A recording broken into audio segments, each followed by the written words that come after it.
We left you in the last episode having woken up to a sunset over Sheelane Island on the Beara Peninsula, which is now the third peninsula that we're exploring in Ireland. In this video, our first stop isn't doing it for us, so we go inland over a mountain pass. We overnight at a forest park up for a change. Stu tries to set a new world record. We discover a connection between a castle and a coppermine. Welcome to GetawayGeese. We are Stu and Jane, and with Harry, our Ford custom auto camper, we share our adventures. So join us in this Our Rough Guide series to campervanning in Ireland. So today is an overcast day as we climb up the hill away from Zetland Pier. We're making our way west along the Beara Peninsula towards Castletown, Bearhaven. And we've identified a park up for at least lunch at a place called Sandmount Bay Beach. It's pretty deserted with just one car, and we park up just beyond the turning circle. We simply have a cuppa and a bite to eat and relax.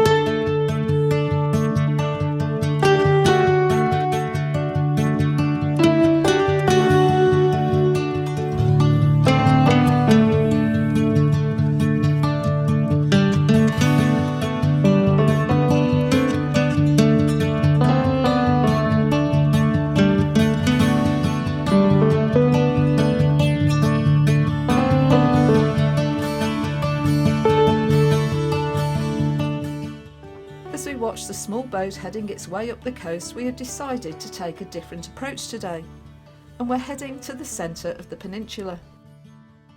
And we've identified a route to a park up not far from Glanmore Lake over the mountains through Healy Pass. The Healy Pass road twists and turns up through the valley, with many horseshoe bends that reduces out the gradient to climb.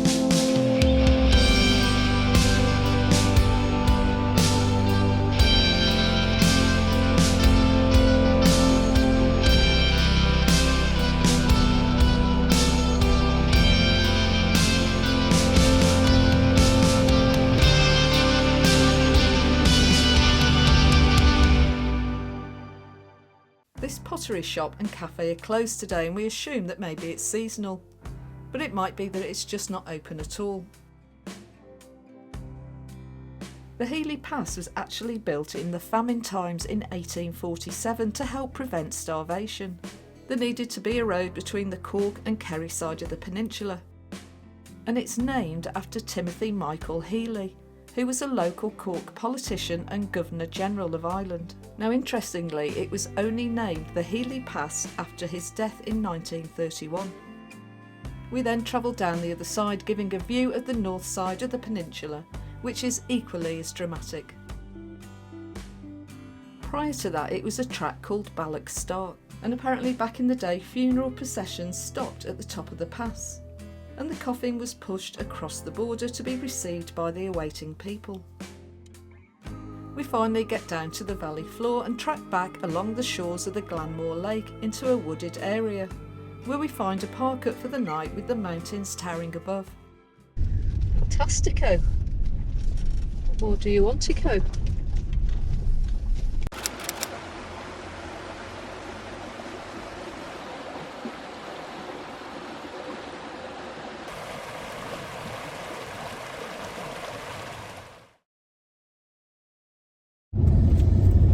We woke up this morning in a slightly different place where we parked last night, which was in the middle of the Beara Peninsula in the forest. So it was different. It was a bit of a forest park up, wasn't it? Yeah, the forest park up. Yeah.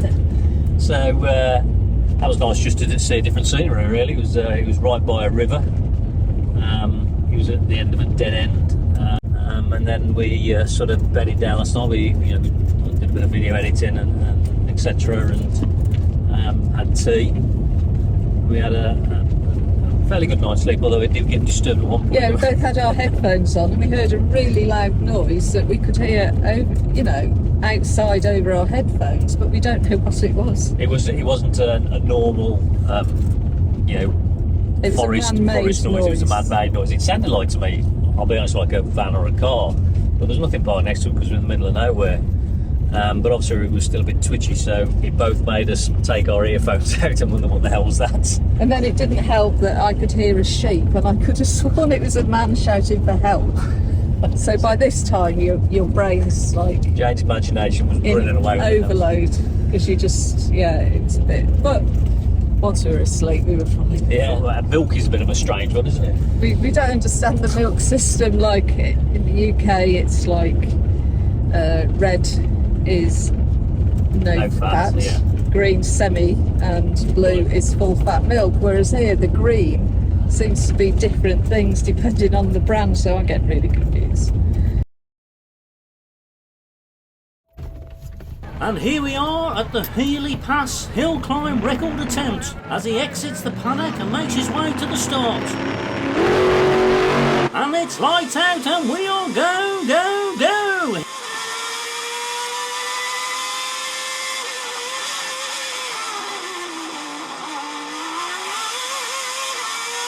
His co-driver is not liking this at all. And he's taking it really well. His time looks good. I think he'll do it. And yes, he's set a new course record. Right, and back in the real world, we're heading back to the coast to Castletown, Berehaven. So we just called into Castletown today. Just on the way, just having a look around, see what shops there are and what the town's got to offer. There is an active port here, and we believe this is the ferry that goes to Bear Island. In hindsight, we think we should have gone, but at the time we decided against it. There is a motorhome park actually here. You can stop free of charge. No facilities, I don't think. And we're soon back on our way, tracking west along the coastal road. We first head to a nearby Dunboy Castle, which we saw on the map. And as we head up the track to Dunboy, we drive past this deserted Puxley Manor. But we'll tell you more of its history and connection later. So that was a possible park up, but we've seen mixed reviews about it on Park for Night, so we're thinking we're going to go in. I think we'll go to Dursey for lunch. We then move on to Dursley Island, which is at the far end of the Beara Peninsula. And today we seem to be doing more miles in Harry than we've ever done. We're just driving over to Dursey Island car park. There's a cable car that I really wanted to go on, but fortunately they've closed it, I don't know, for a few months for restoration or renovation or whatever, maintenance, and so it's not opening. I'm not quite sure when it's opening, but it's certainly not while we're here, so I just wanted to go and have a look at it. Maybe when you visit it'll be open. However, as we get near to Dursey, it becomes apparent that we're not going to get easily close to the cable cars, as the car parks are all closed with all sorts of machinery performing maintenance works. It's all closed, you can't go. So fortunately we can't even show it you because we can't get down there. It's Island's only cable car, so I'd love to, it's only a short cable car, I'd love to have gone on it, but maybe next time we could. So we beat a hasty retreat to a small car park overlooking Garnish Bay to have our lunch.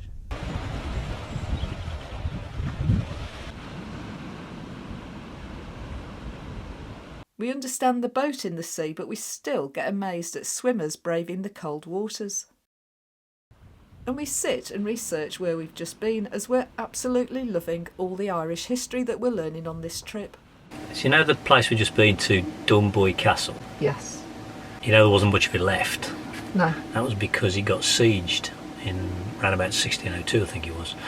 What happened was it used to be owned by, I think, the O'Sullivan clan, and they used to control the fishing taxis in the area.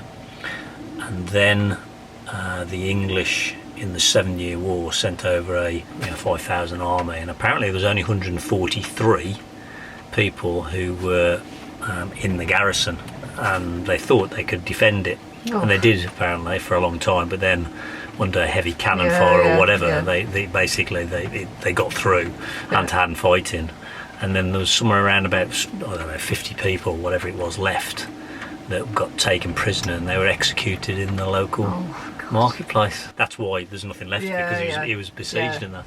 But and then they built on that site a castle later on, or something on top of the site, or something like that, or near the site, and there's some connection with the Puxley Manor that was next to it. Yes, the Puxley Manor was, so I think, what was it called?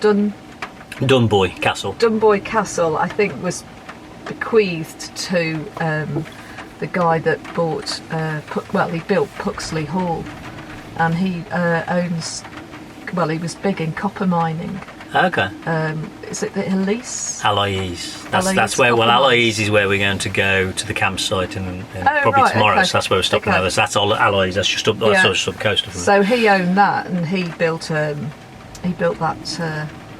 that manor. Oh wow! But it was a bit sort of. It's derelict, isn't it?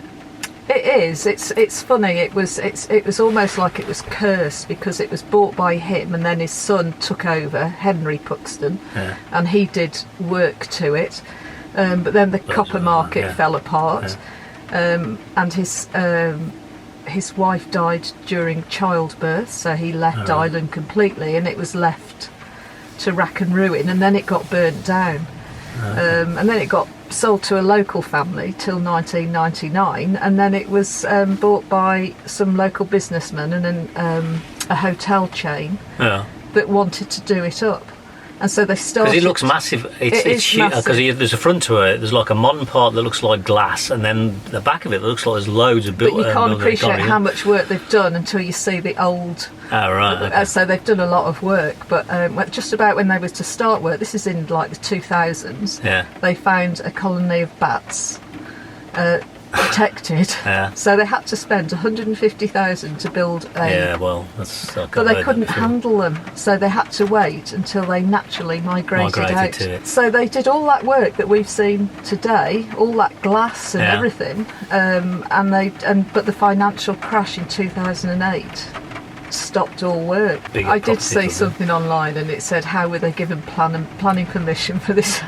Monstrosity. It is a bit weird, because there was that glass frontage. Obviously people have started and stopped with it. And that, so it's had a very checkered past.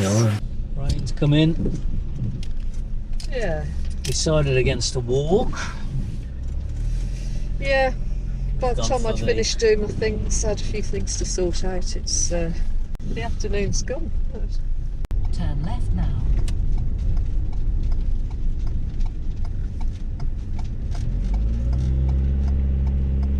Proceed 4 kilometres on the current road. So we're just on our way to another stopover that Stu's identified, and it happens to be next to the copper mines that we were just talking about. So this copper mine was owned by John Puxley, who ultimately owned Puxley. Well, this dog seems to be managing really well with one leg missing. So if you got to choose again, would you come at the same time of year? Yeah. Or would you come sort of March? You could come before the summer or after. You could do spring or the autumn, I think. Yeah. As we reach Allihies, the park up is on the far side of the village.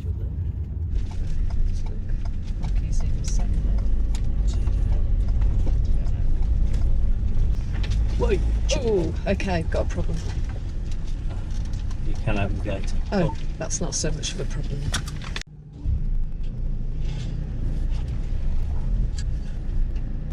And this is a perfect place for us to stop, as we've probably done the most driving in one day that we've ever done on this trip.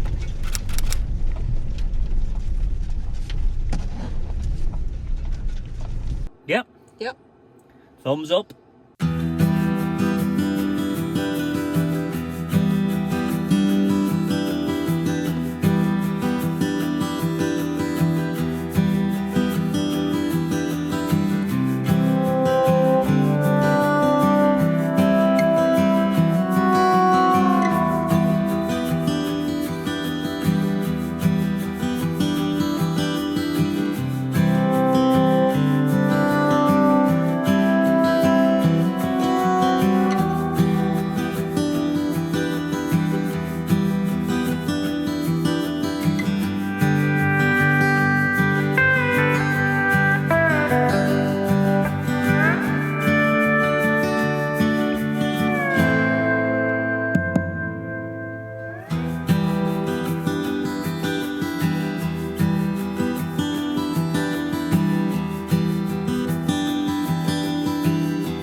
Well, we'll see you in the next episode where we explore this bay and the copper industry that was once the lifeblood to this village.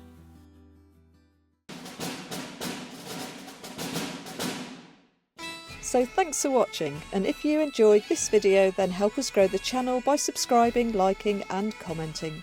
And we'll hopefully see you in the next episode of our travels in Harry.